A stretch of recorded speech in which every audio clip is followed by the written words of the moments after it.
பாலும் தெளிதேனும் பாகும் பருப்பும் இவை நாளும் கலந்துனக்கு நான் தருவேன். கோலம் செய் துங்கக்கரிமுகத்து தூமணியே நீ எனக்கு சங்கத்தமிழ் மூன்றும் தா. குருவே சரணம். நான் அறிந்த ஜோதிடம் என்ற பகுதியில் இந்த வீடியோவில் மேச ராசி அன்பர்களுக்கு ஆண் குழந்தைகள் ஜனிக்கும் ராசிகள் மற்றும் நட்சத்திரங்களை பார்க்கலாம்.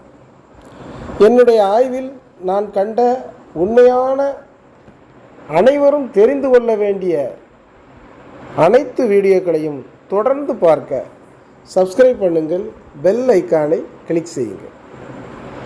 செவ்வாயின் ஆதிக்கம் பெற்ற மேச ராசி அன்பர்களுக்கு சுக்கிரன், புதன், சனி போன்ற கிரகங்களின் ஆதிக்கம் பெற்ற நாட்களில் ஆண் குழந்தைகளின் கரு உருவாகிறது. ஆண் குழந்தைகள் ஜனிக்கிறார்கள் என்பதை புரிந்து கொள்ள வேண்டும்.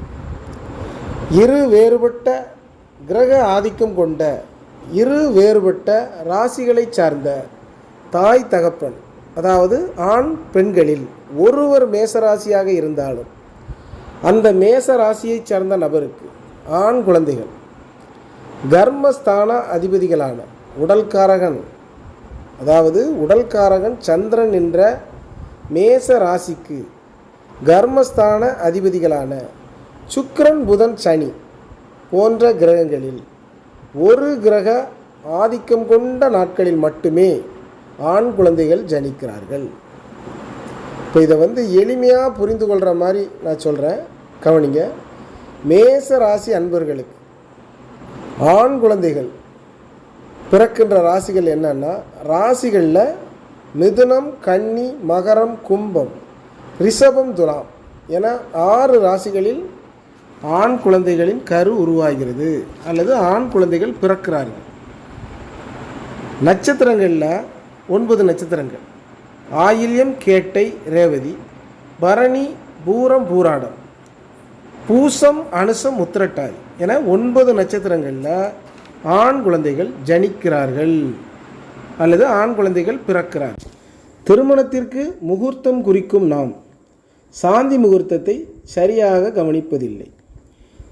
இன்றைய நவீன காலங்களில் மருத்துவமனையில் அறுவை சிகிச்சை மூலம் குழந்தைகளை நாள் பார்த்து நட்சத்திரம் பார்த்து தாயின் வயிற்றிலிருந்து குழந்தையை எடுக்கும் நாம் குழந்தை ஜனிக்க நாள் பார்ப்பதில்லை, நல்ல நேரம் பார்ப்பதில்லை. அந்த விஷயத்தில் அவசரம் காட்டுகிறோம். அது தவறு என்பதை புரிந்து கொள்ள வேண்டும். மேச ராசி நபருக்கு கன்னி ராசியில் ஆண் குழந்தை பிறந்தால் தாய் ராசியான மேச ராசியில் இருந்து 6வது ராசியான கன்னி ராசியில் ஆண் குழந்தை பிறந்தால் அந்த ஆண் குழந்தை அந்த தாய்க்கு எதிரான கருத்துக்களையும் எதிரான செயல்பாடுகளையும் கொண்டதாகவே இருக்கும்.